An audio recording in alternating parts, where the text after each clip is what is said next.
If you had to pick a lean right now and the Steelers win total 8.5, which way would you go? Is this sustainable for the Washington Commanders moving forward? How did you come up with the formula for ranking your offensive lines? Where do you sit on this win total at 8.5? There's no way they're going to convert on fourth down at that high of a rate.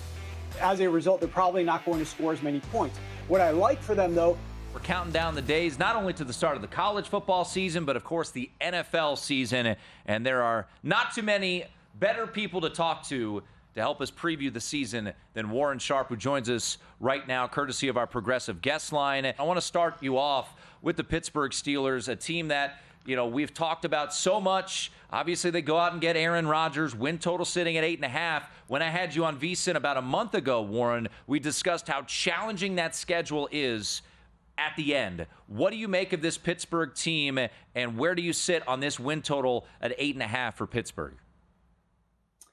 Well, now with the addition of Aaron Rodgers, one of the things that I just don't think that the markets have accounted for is the fact that that quarterback play is, in my opinion, going to be drastically better than what it was with Mason Rudolph. Now, I still don't like the fact that Aaron Rodgers is there, but it's certainly the fact that he has gone on record and said, this is going to be my last season. I'm going to give it one final run. He's working with the team. The team is going out actively trying to get some extra pieces to get their team a little bit in better position.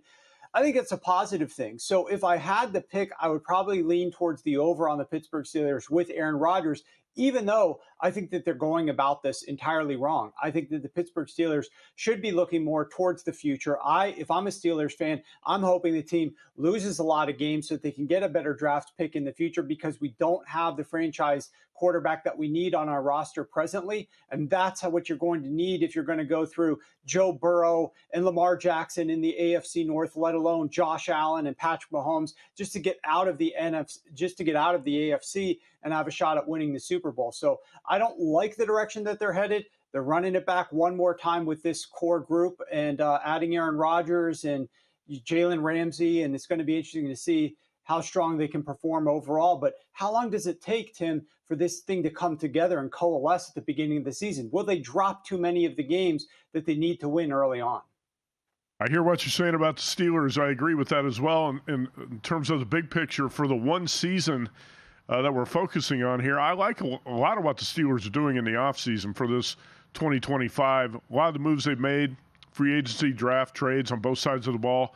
If you had to pick a lean right now and the Steelers win total 8.5, which way would you go? I'd go over. I'd go over on the 2025 Pittsburgh Steelers. I'm not looking beyond that, just the Steelers 2025. You got to go over with the addition of Aaron Rodgers. I just don't think the market has accounted for him enough. They still think he was terrible last year. How much of last year's performance, Matt, was the fact that he was coming off that Achilles and started off slowly? How much of that was his offensive coordinator being terrible out there? So there's a number of things with the New York Jets that is hard to carry over. I don't like Aaron Rodgers. I don't think he's a great quarterback, but the market just hasn't accounted for it, in my opinion. I agree with that as well. And I also think you might get Aaron Rodgers' best effort here because he knows this is his last shot, right? And he doesn't want to go out the way he played last year for the Jets. All right, let's talk about the Denver Broncos. This is a team I'm really high on. Warren, I looked at your offensive line rankings for the Broncos, number 2 in the NFL behind the Eagles. And I think this is an aspect of handicapping that a lot of people overlook, the offensive and defensive lines. So look at the quarterbacks, skill position players, the impact players, but the offensive lines, I think, you got to be a focus of your handicapping. How did you come up with the formula for ranking your offensive lines, and how do you like the Broncos in general with your number 2 ranked offensive line? Yeah, the bottom line with offensive lines is you like to look at a lot of different factors here, from just a pure talent on the team to how are they performing in a variety of metrics. A lot of people look at offensive lines and just think, how often are the quarterbacks being sacked? How often are the quarterbacks being pressured? Well, quarterbacks actually control a lot of their pressure rate, their sack rate, etc. Part of this is how often is that quarterback getting rid of the football quickly enough? That's going to make the offensive line look a lot better if they are getting rid of it quicker. On the ground game, though, that's how you can really judge an offensive line. How much push are they generating? Short yardage, are they getting those conversions? Because running backs need that extra push along the ground on a short yardage situation that mainly comes from the offensive line. It's not necessarily the running backs themselves. So there's a variety of factors in terms of yards before contact, short yardage conversion rate. We still do look at things like pressure rate, pass block win rate, which is an ESPN player tracking metric. We look at a lot of different factors. With the Denver Broncos in particular, one of the key aspects of this offense, if you look at the chapter that I wrote on them, is Javonte Williams. When he was running the football, the Denver Broncos were one of the most horrific offenses in the NFL on the ground. When it was anybody else running the football, this offense was significantly better. Now Javonte Williams might be the running back one for the Dallas Cowboys. He is not good. Unfortunately, he was good at one point in time. Injuries derailed an otherwise promising career for him. I think the Denver Broncos are going to be much better with their current backfield situation. I think that that's going to help Bo Nix a lot. It's going to give Sean Payton a lot more options.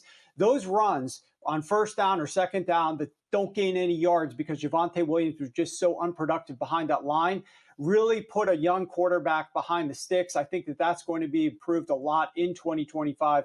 So I'm looking forward for the growth of Bo Nix. He's going to take a sophomore jump, not a sophomore slump. And I think the Denver Broncos, as a result, are going to be a better team. It doesn't need a whole lot more of improvement from the offense because this defense is one of the very best in the NFL. You know, Warren, we talk so much about regression, teams that are had extended themselves a year ago. A team near and dear to my heart, the Washington Commanders, had a tremendous year, most wins they've had since, they won the Super Bowl in '91.